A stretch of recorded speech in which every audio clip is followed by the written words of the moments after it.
Ông ba ngồi trên ghế tre, tay cầm tách trà nóng, mắt nhìn hai đứa cháu đang cười đùa đuổi bắt nhau ngoài sân. Bà Năm ngồi bên, lặng lẽ vá chiếc áo cũ của con trai. Không khí buổi tối thật bình yên, chỉ có tiếng ve kêu và tiếng cười trẻ thơ. Ông ba từng là người khác rất nhiều. Ngày trẻ, ông là một người đàn ông đầy tham vọng. Từ một chàng trai chân đất ở làng quê, ông quyết tâm chinh phục cả thế giới. Ông làm ăn lớn, tranh đấu từng hợp đồng, cãi nhau đến đỏ mặt với đối tác chỉ vì không chịu thua. Ông muốn nhà to hơn, xe sang hơn, muốn mọi người phải nhìn ông bằng ánh mắt ngưỡng mộ. Những năm tháng ấy, ông ít khi ở nhà, vợ con chờ cơm lạnh, ông vẫn còn ngồi trong những cuộc nhậu nhẹt, xây dựng quan hệ. Ông nghĩ phải thắng, phải hơn người khác thì mới là thành công. Rồi cuộc đời cho ông những bài học đau đớn. Năm con trai đầu lòng lên 10, ông bị tai nạn giao thông nặng, nằm trên giường bệnh. Ông mới hay tin vợ mình đã âm thầm gồng gánh cả gia đình, vừa chăm ông vừa lo cho hai đứa con còn nhỏ. Con gái út lúc ấy hay khóc vì nhớ ba, nhưng không dám nói. Những đêm nằm một mình trong bệnh viện, ông khóc như một đứa trẻ. Ông chợt nhận ra mình đang đánh mất những thứ quý giá nhất chỉ để chạy theo những thứ phù du. Sau khi bình phục, ông thay đổi hoàn toàn. Ông thu hẹp công việc, về quê xây lại căn nhà cũ.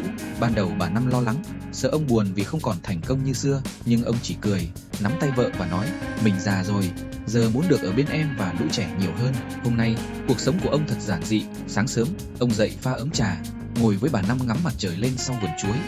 Không còn email, không còn cuộc gọi làm ăn dồn dập, chỉ có tiếng gà gáy và tiếng bà Năm kể chuyện làng xóm. Buổi trưa, cả nhà quây quần ăn cơm dưới mái hiên. Con trai ông giờ đã lập gia đình, thỉnh thoảng về thăm, vẫn hay kể: "Ba ơi, con từng nghĩ ba hiền quá, không tranh đấu. Bây giờ con mới hiểu, ba là người giàu nhất nhà." Ông không còn muốn chứng minh mình giỏi hơn ai. Khi hàng xóm khoe con cái thành đạt, ông chỉ mỉm cười: mỗi nhà mỗi cảnh, miễn con cái khỏe mạnh, vợ chồng hòa thuận là được. Có người hiểu lầm ông sa sút, ông cũng không bận tâm, vì mỗi khi bước vào nhà, ông thấy lòng nhẹ nhàng. Vợ vẫn còn bên, con cháu vẫn khỏe, tiếng cười vẫn vang. Đôi khi ông kể cho cháu nghe, ngày xưa ông mơ làm lớn lắm, nhưng giờ ông chỉ mong mỗi ngày thức dậy thấy bà nội còn ngồi vá áo, thấy ba mẹ các con còn về thăm, thấy các cháu còn chạy nhảy trong sân, cơm ngon, giấc ngủ sâu, lòng không phiền muộn.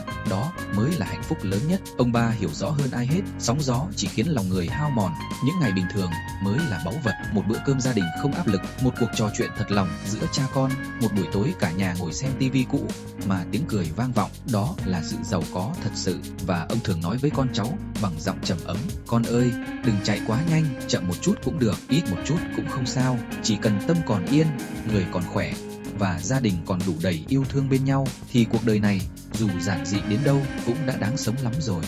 Ngoài sân, tiếng cười của lũ trẻ vẫn vang vọng. Ông ba nhắm mắt, mỉm cười trong lòng bình an.